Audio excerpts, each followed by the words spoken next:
Hello, hello, hello. Good morning. Good morning. I've been excited about this show for the last few days. This is going to be a 3-part series. We want small business owners to be here, to be in the room, because we are going to be talking about government procurement for small businesses. Again, it's a 3-part series.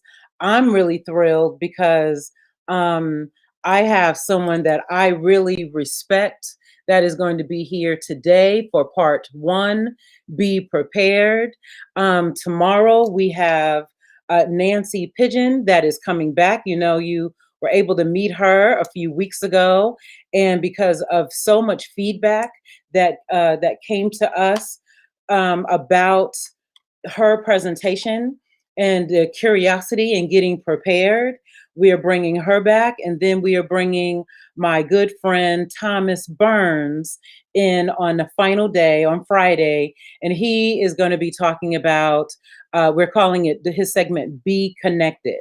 But today we have my friend, Lenny Bean. Let me bring him here up on the screen so you all can see him. Hello, Lenny. Good morning, everyone. How are you? I'm good. I'm good. It's so good to see you. It's good to be seen, for sure. We haven't seen each other in a few years. So I've been smiling since I've seen you. And then I tell you, you have the thing about you is you have this amazing laugh. When you laugh, it doesn't matter how sad you're feeling, like you just laugh too. So so I'm going to tell people a little bit about you so they know the power of Lenny Bean. So here's your bio. Lenny Bean is an accomplished business manager with multidisciplined expertise in both engineering and manufacturing environments. He has held leadership positions in project management, business development, and finance. As a procurement specialist, Lenny counsels small businesses to succeed in pursuing contracts with the federal, state, and local government agencies. Lenny has a degree in accounting and an MBA from Suffolk University. He is a small business board member of the Professional Aerospace Contractors Association, a member of the New Mexico Lions Club, and a member of the Aero Federal Credit Union Board. There you are, Lenny. I'm going to put your bio in our chat so everyone will know who you are.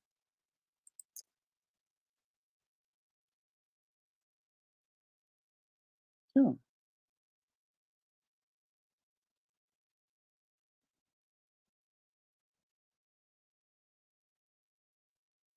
Getting a little advertisement there in the chat box. Yeah, my chat box is doing something a little weird. Can you hear me? I can hear you fine. Can you see me? Yes, I can. Okay. We're having a technical glitch. Tell us while I tinker with this, you tell us a little bit about norcalptac, and that'll help me work out my glitch here. Okay. All right. Be happy to. So, would you want me to start sharing my screen? Not yet. Okay. All right. Well, it's the year of video meetings. It's been a real strange year for sure. I can't wait for 2021 to start.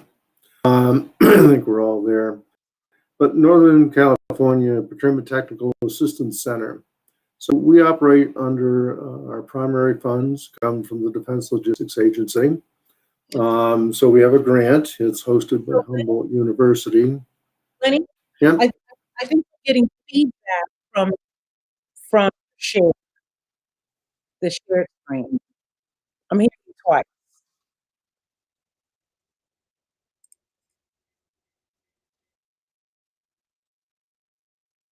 that better? Okay, let's try it again. Okay. It's not exciting unless we don't have some technical glitches, huh? That's true. So we, again, operate under a Okay, grant. now I can't hear you at all. Can you hear Really? me? I can hear you.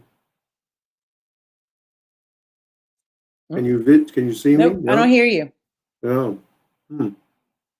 That's odd. Nope, don't hear you. You know what you could do? You could leave the restream and then come back in. So leave and come back in, and that should fix it. So, okay, let me see if okay, leave it.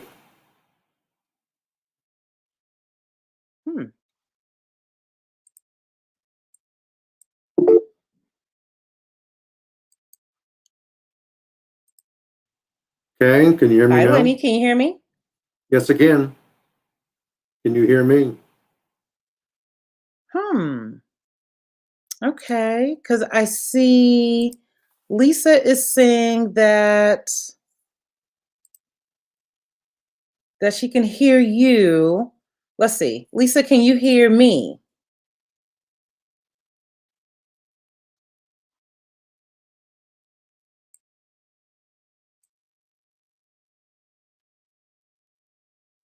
Lenny, can you hear me? Yes. Okay, I can't hear you. Okay, so I think I'm the only one with an audio problem. The whole host. Okay, let me try one thing, and then I have an idea as a backup, because I think what is going on is I'm the only one that can't hear you, but our audience can hear you. The audience can hear me. I just can't hear you, Lenny. So I think that's what we have going on. Let me just try a few other things. Yeah. Lisa, can you hear me?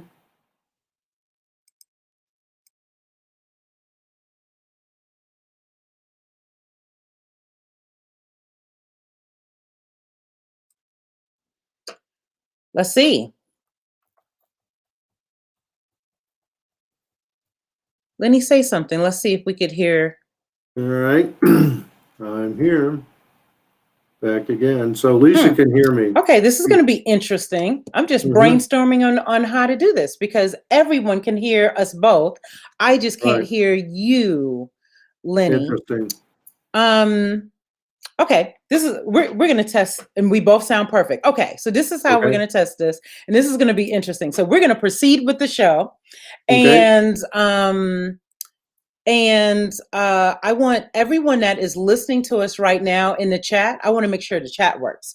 If you can hear us, I want you to, in the chat, in the interactive chat, no matter where you are on this planet, you type, yes, I can hear you, in the chat. And so that way I know that at least we'll be able to engage with you all. And that's, I think, how we'll work it. Okay, so where we left off is I told you all about Lenny Bean and how amazing he was. I read his bio to you all. Okay, Lisa, great. I can see that you can hear us both. And now I'm going to have Lenny, you're going to tell us about norcalptac. And if you want to share your screen, you can. Awesome. Verna from LinkedIn can hear us. Empower Solano, Facebook can hear us. Okay, good. So we have a good, strong connection. So that's great. We just can't, I just can't hear you, Lenny. So what we're going to do is anytime you finish talking, Lenny, I just want you to raise your hand like this or a finger, and I'll know that I can start next. Okay. Okay. All right. And we can do this way because I trust you. I know you're not going to be just saying any old thing to my audience because I can't hear you. Yeah. And if you need to so that's how we're going to work. We're going to work around the technology glitch. Okay. So Lenny, if you want to share your screen for norcalptac, we can. And by the way, if you want a private chat with me, we can do that as well. But we're just going to move on. And I'm going to share your screen. I'm going to open your screen up. And go ahead, Lenny. All right, can you see my screen or did you open it?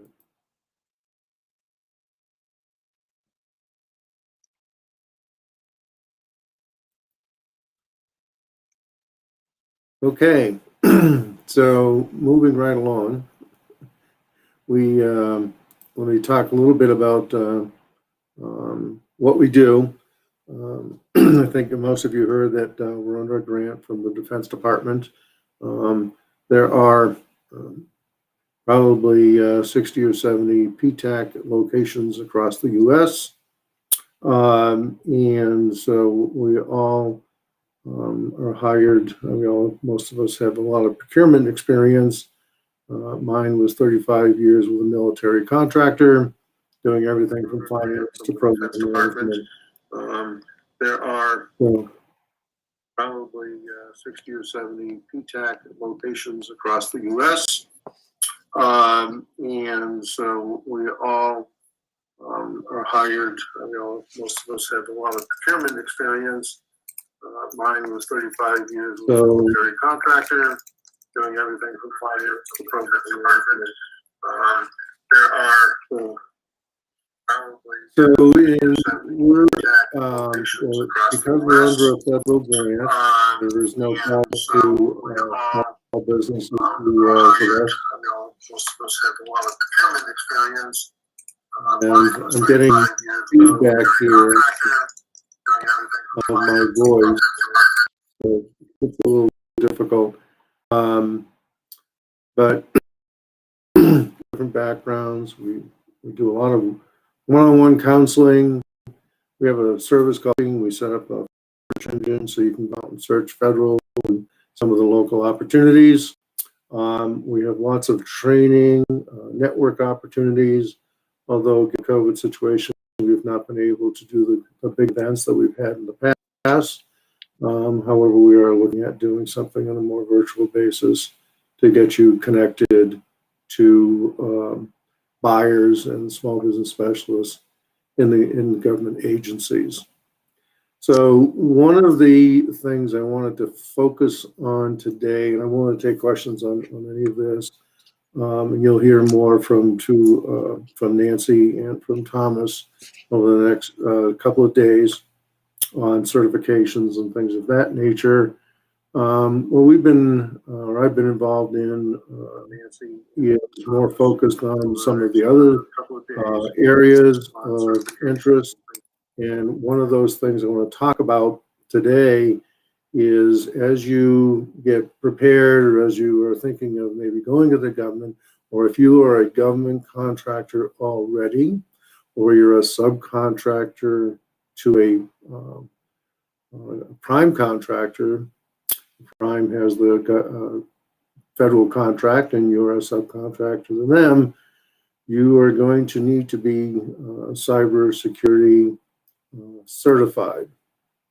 So under our resources here, you can see all kinds of things to take a look at. Everything, we have COVID-19 opportunities. If you wanted to sell PPE, readiness checklists, I would look at California contracting, federal contracting, DBE certifications, etc. Today, I'm going to focus on cybersecurity and the reasons for that.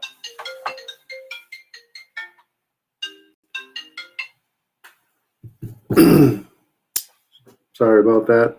The reason for that is the federal government is now putting forth. This is a good segue, Lenny, to break it up a little bit and to make sure that our audience is with us, engaged. Thank you for giving us that wonderful overview about norcalptac. Norcalptac means a lot to me personally because you completely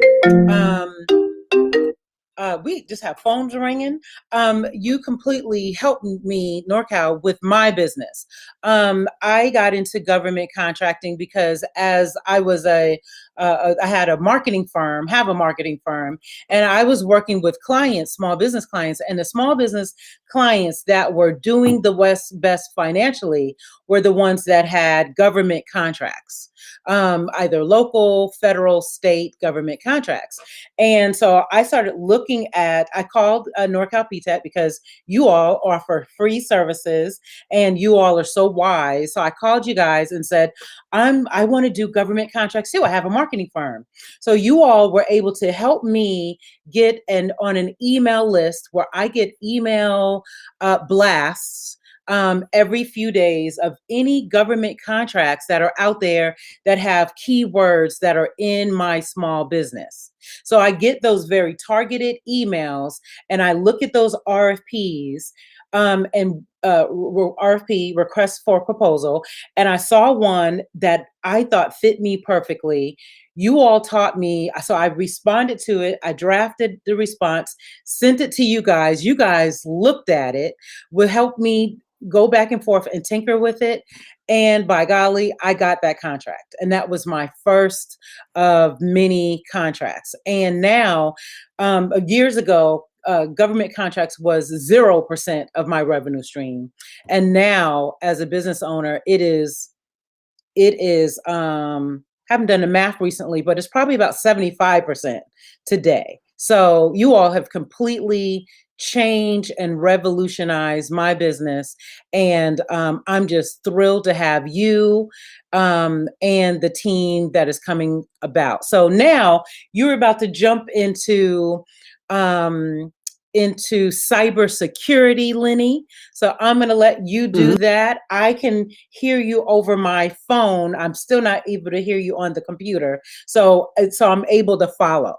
So are you ready to do cybersecurity? And also, if you haven't already, tell us, well, you know what? We've already talked and you said, you know what's great about this is whether small businesses that are listening to us today, you said, whether they're going to do government contracting or not, they need to know how to protect their data and protect their computers, especially in the days of this pandemic and beyond. So you told me that, and you also said, look, and also not only when you have a contract, a government contract, do you need to know these cybersecurity measures? They're going to be required. But also, if you are a subcontractor, you need that information as well. So I just thought that was awesome, and I'm so glad that we are covering those. And so when you finish the cyber talk, I just want you to, just raise your hand and I'll know that, I'm syncing up with you. Okay. Okay. All right. Well, thank you for the promo, Patrice. It's always good to hear from clients that have been successful to our help. We also have some success stories on our website. You can feel free to take a look at those people and companies who we have helped. So as Patrice said, the whole area of cybersecurity is personal. It's small business, it's large business, and the Department of Defense has taken a step out to actually have people register at various levels. And the only level we're going to talk about today, because it's the simplest level, is the readiness review level 1. And this was provided to us from the Del Mar College, the PTAC Del Mar College. We are across the entire country. And this is a very nice way of presenting level 1. There are 5 levels, but I want to talk to level 1, whether you can take this as personal, for your personal computers, you can take it for your business. Even your cell phones are now essentially computers. So as we walk through this, feel free to ask questions, and we can talk about questions at the end if you would like. So So this is an assessment and whether or not you are ready at level 1. And for most of the people that sell to the federal government, you are at level 1. You're a small business and you're at level 1. And these are the things that you are going to have to assess. And then we're going to go to another, I'll show you a site where you actually have to do this self-certification and upload your status. So first one is to establish your system access requirements. You need to control even if you just have one computer or you just use your phone, your smartphone, to get onto your network, etc. You have to control who has access to it. A lot of people just use their home computer. Everybody's using that home computer for all kinds of different things. But you need to control that computer, that device, and who has access to it, and ensure that you don't have any unauthorized users. So the suggestions here is to simply use a password manager. There's lots of them out there. Some of them listed here: LastPass, 1Password. And then if you have employees, got to train them manually on basic cyber hygiene. Most of the hacking comes through an email address, and all it is a mouse click of one employee, and you have been hacked. Got to train the employees. Internal system access. You need user rights to get at those information systems, what roles or applications that they are allowed to go to and absolutely need to do their jobs, but they shouldn't be accessing other pieces of your internal system. And we suggest you establish those user rights, but use cloud-based storage solutions when possible. Now that may sound a little strange, but when you think of Google and Apple and IBM and now Amazon, they have huge cloud-based systems, and the hackers do not go after the big guys because they have it pretty secured. They're going after you to get to them. So their cloud-based storage is good. If you don't do cloud-based storage, then get an external hard drive that you can plug into your computer and save those important things for you and your business. I recently had that problem myself. I had a personal laptop. I had lots of information on there, and the internal drive became toast, and I had to get the thing fixed and lost everything. So one of the things, whether or not you're doing business with the government or protecting your own information, manage those connections, back up your information all the time. And it can be very automatic if you use cloud-based storage.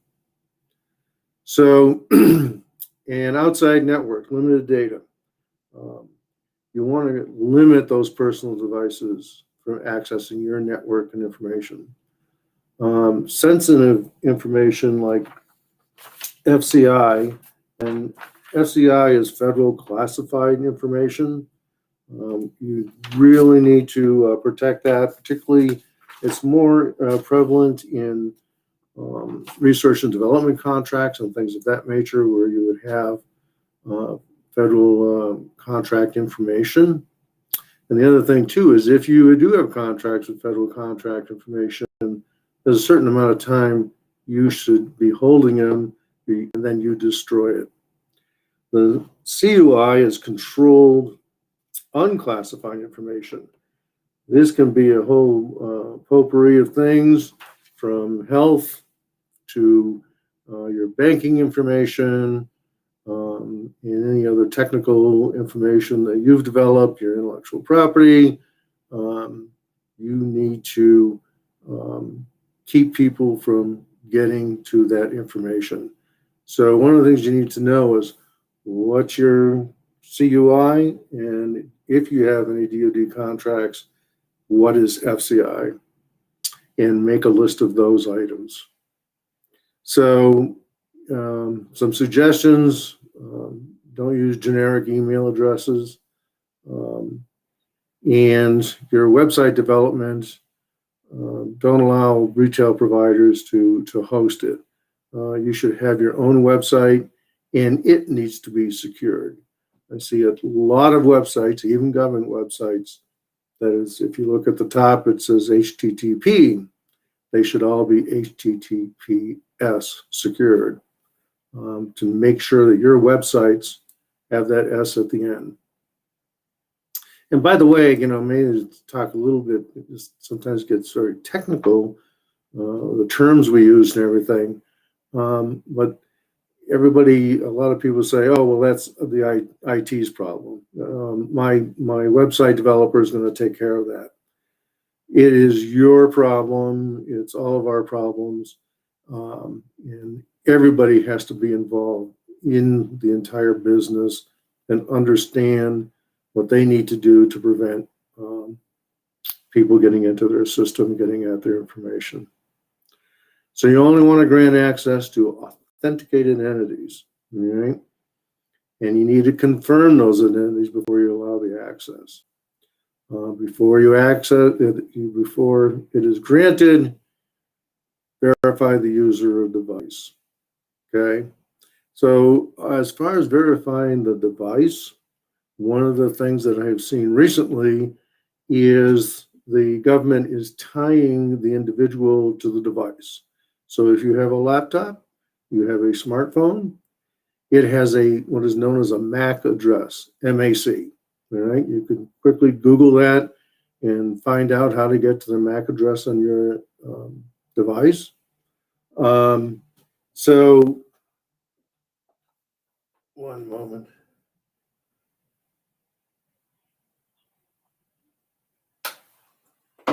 Sorry about that.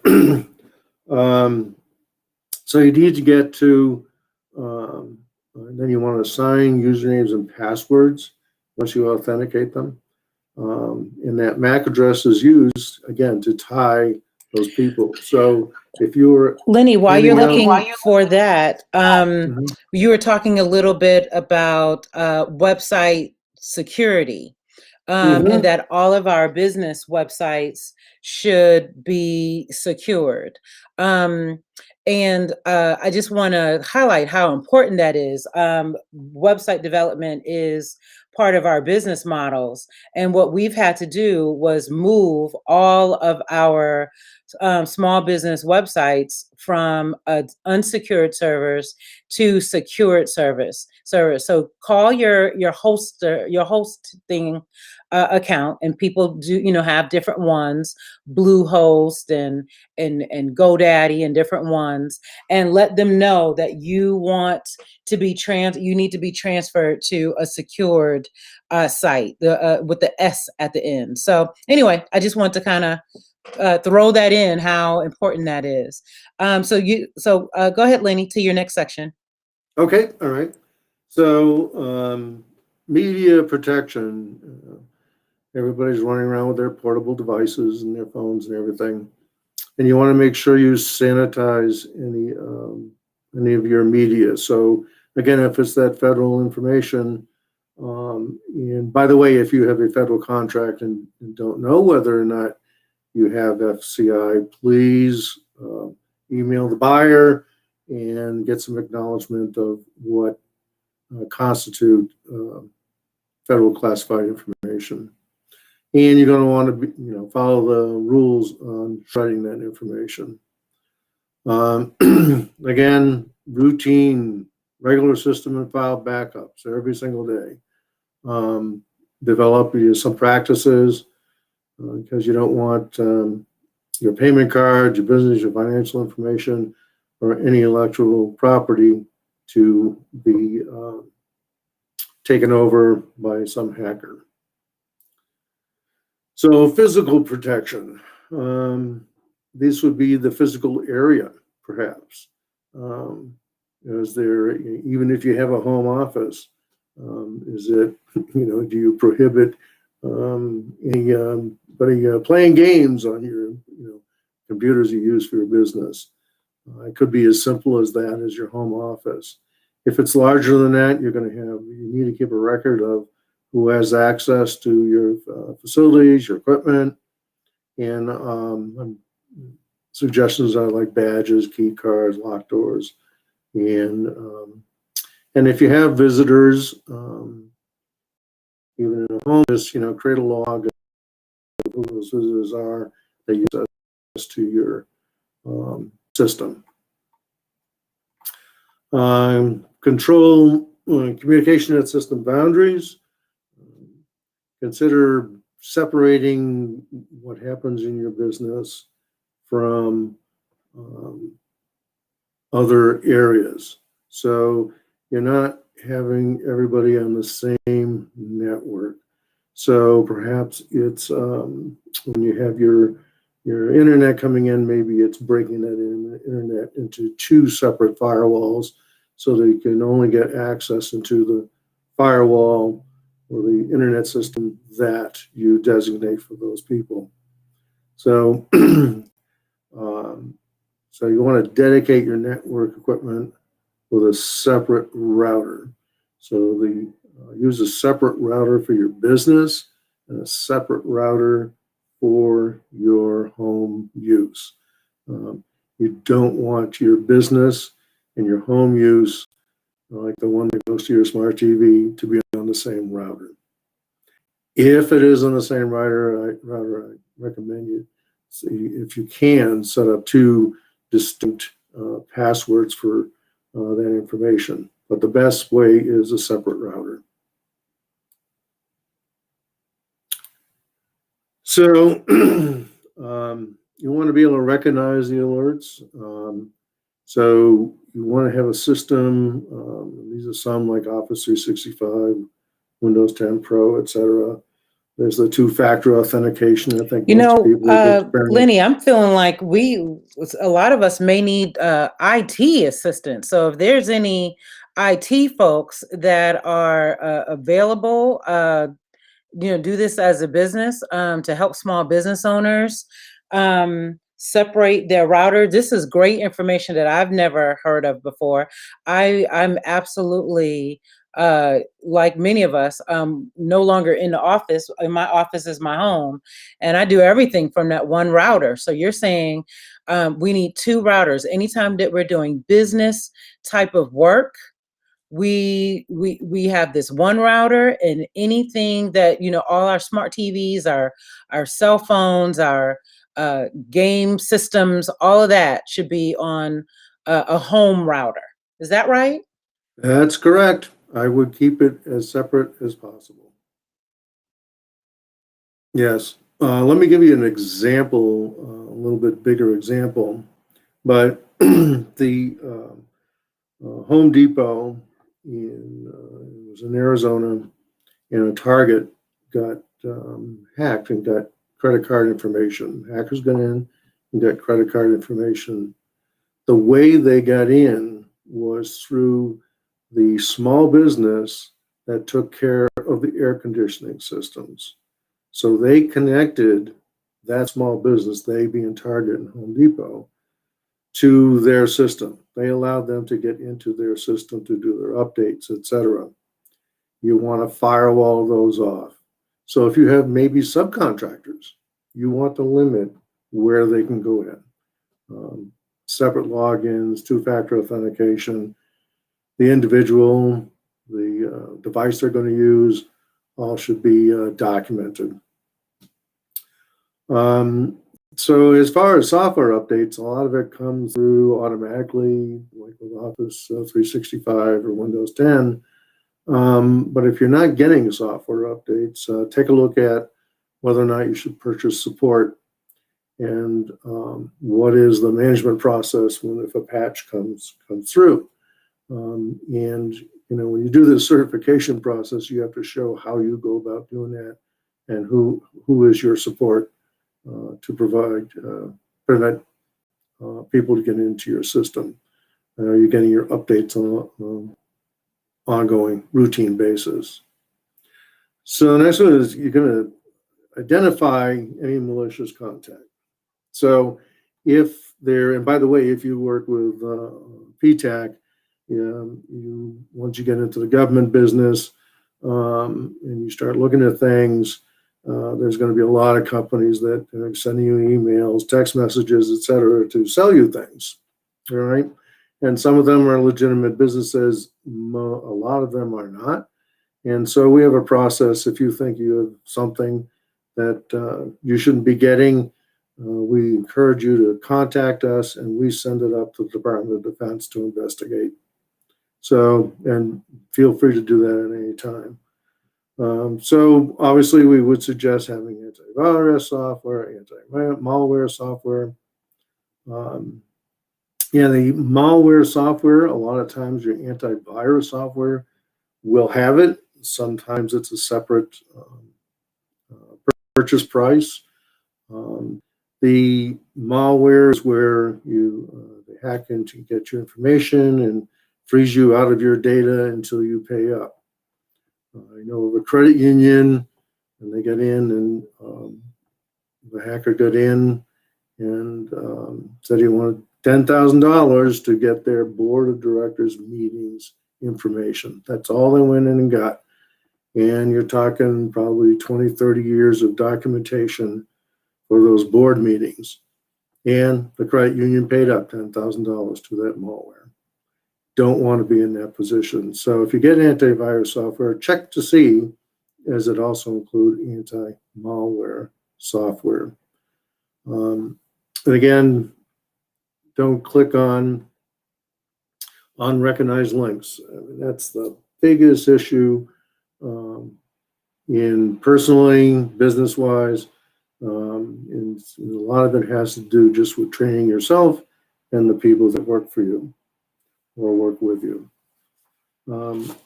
So one of the other quick things I will cover as part of this, from if you're doing business with the Department of Defense, and it actually started on November 30th, you have to go to this site, the Supplier Performance Risk System.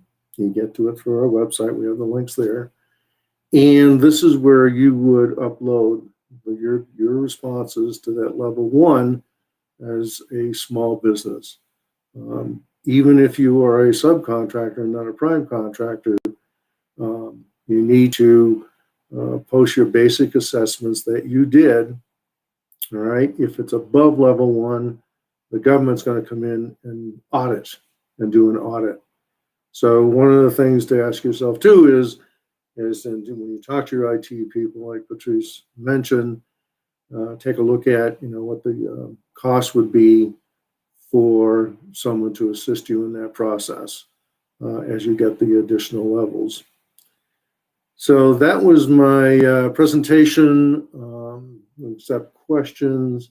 Again, we are in the business of helping small business in government contracting. We cover a lot of information, a lot of territory here, and look forward to any questions and hopefully work with you in the future.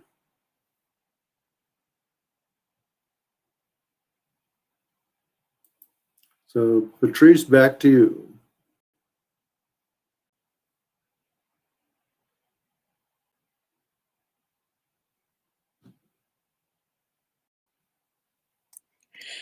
Thank you, Lenny. So I think one of the questions that we were getting before the show, and by the way, thank you for this presentation about really how to think about security, routers. I mean, you've been chock full of information. So I'm wondering, for people that don't know if they've gotten this information, this is grateful information, but just to back up a little bit, if you're a small business owner, how do you know if you should be trying to look for government contracts? How do you know if there are in your sector, in your area of expertise and business, if the government is looking for you to sell them a service or a product? So that's one question. And then service or a product is the anchor of the second question. People feel like, okay, well, I sell water, I sell widgets, I sell animal feed. Is the government looking for products and or services? So those are my two questions. Okay, two very broad questions. So let me talk about the first one. So the government, federal, state, local, county, city, towns, schools, prisons, you name it, it's all government. And the government literally buys everything. And one of the things to think about too, when you think about government, immediately people go, "Oh, I don't want to get involved with the federal government." Well, government is much more than just the federal government. So one of the things you want to look at, and we have tools to help you search in those areas, is local. And local governments want to buy from you. If you're in their area, that's tax dollars for that community. That's good for jobs in your community. And if they don't know about you, they obviously can't contract with you. So one of the things we help you figure out is, well, which counties, which cities, maybe it's the school system, what have you, where I should connect my business and register in their database, at the current database, and reach them. And we have tools to help you prepare some marketing information to send them as well. And do not discount the large prime contractors. If you are a large prime contractor, and let's take the labs, for example.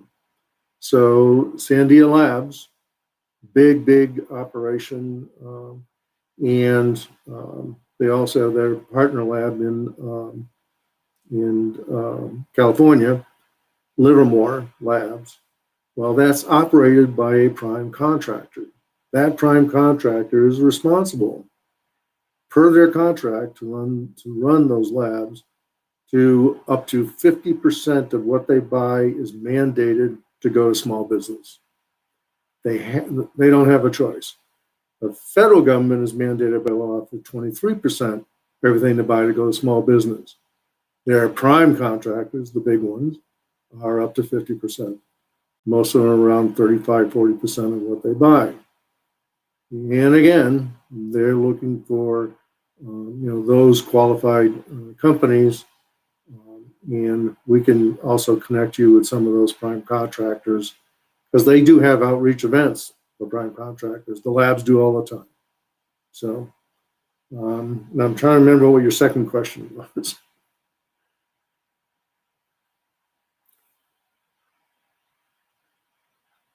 Patrice? Did I get both questions?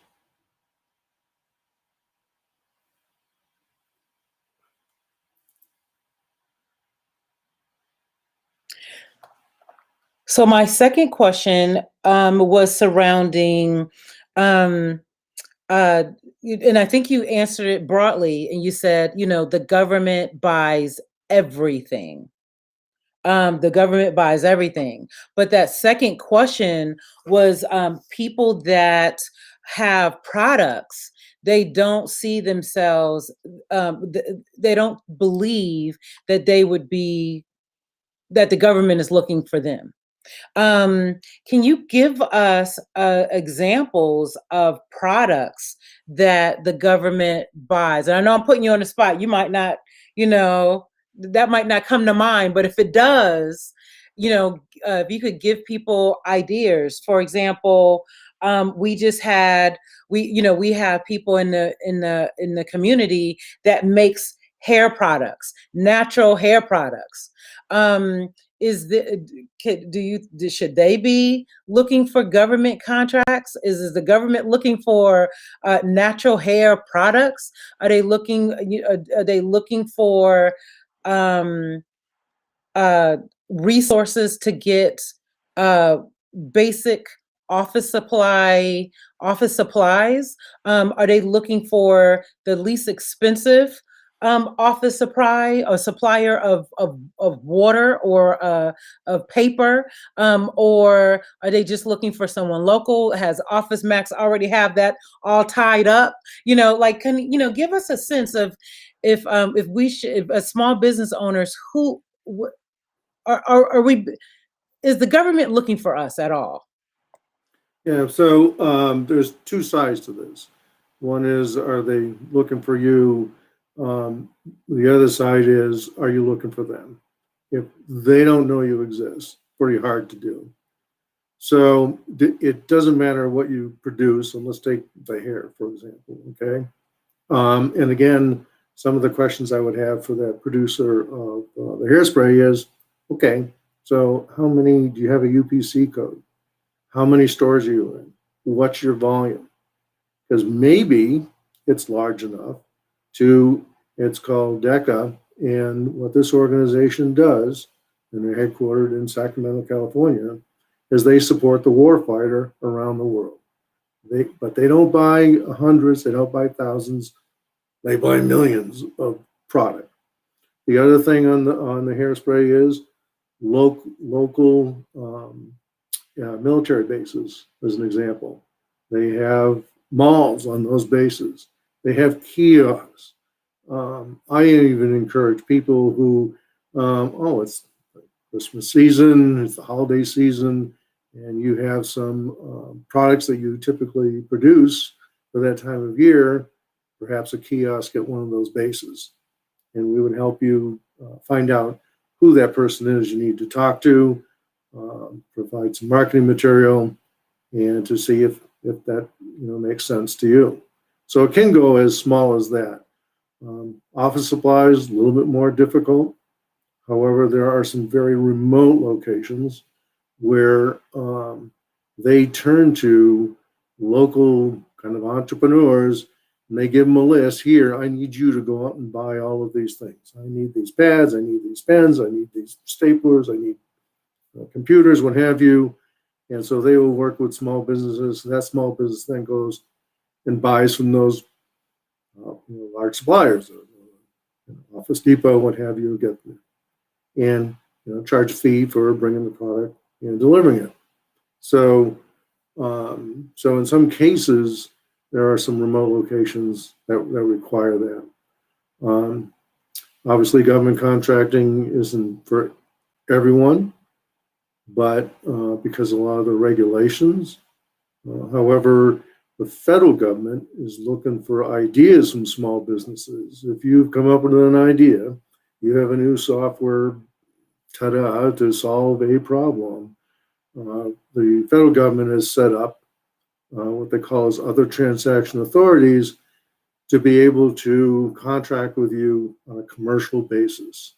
No federal acquisition rules involved whatsoever, because there is a lot of businesses who have said, I don't have to deal with all that stuff that you add to your contracts, so I'm not interested in selling to you. And those are the businesses that the Department of Defense is after, to work with them, because that's where the ideas are coming from. So my suggestion overall, give us a call, sign up as a client. We'll do a kind of maybe meeting or two, and spend a couple hours and really look at, is it right for you? Is there a market for what you do? And then if the answer is yes, we'll proceed to work together. And if the answer is no, then obviously you check that box and you move on.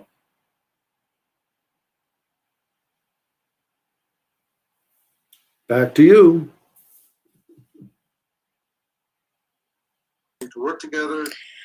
So thank you for that, because I have a delayed listening device now. So thank you for that, and thank you for giving that that last step to go ahead and contact norcalptac.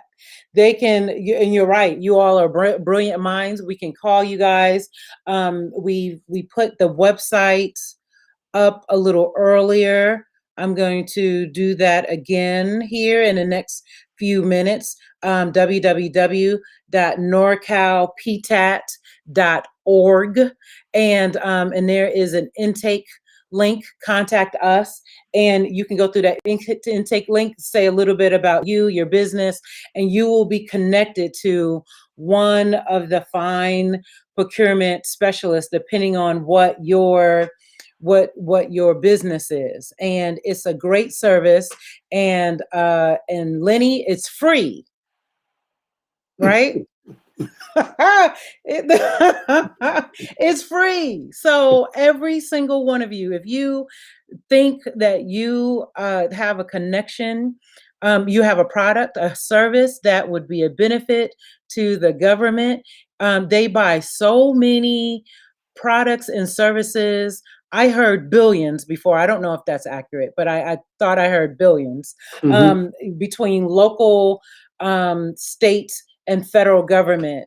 That you have to call NorCalPTAC. Let them understand your business and come together with a plan, what marketing materials to put together. I believe on Thursday, Thomas Burns is going to talk a little bit about marketing materials. So Lenny, that was a perfect segue into that. Nancy Pigeon will be with us tomorrow. She is going to be talking about certifications. And you all just heard from the wonderful Lenny Bean. He gave us some overall information about NorCalPTAC, and he gave us some really great cyber security type of information, how to protect ourselves, our data, and how to get prepared for government contracting. And the truth is, we need this information protecting your data anyway, whether we're going to do business with the government or anything, or whether we're going to do business with the government or not. We need this information, and we need to start working on these things now. We have hackers that have idle hands, and they're on attack. So that's that. So I want to say thank you to Lenny Bean for joining us. You're welcome. This has been an amazing show. I appreciate you. This was a lot of fun. And audience, if you're a small business owner, please tag other small business owners so they can hear this presentation and the ones in the next few days. Take care. Bye. Bye.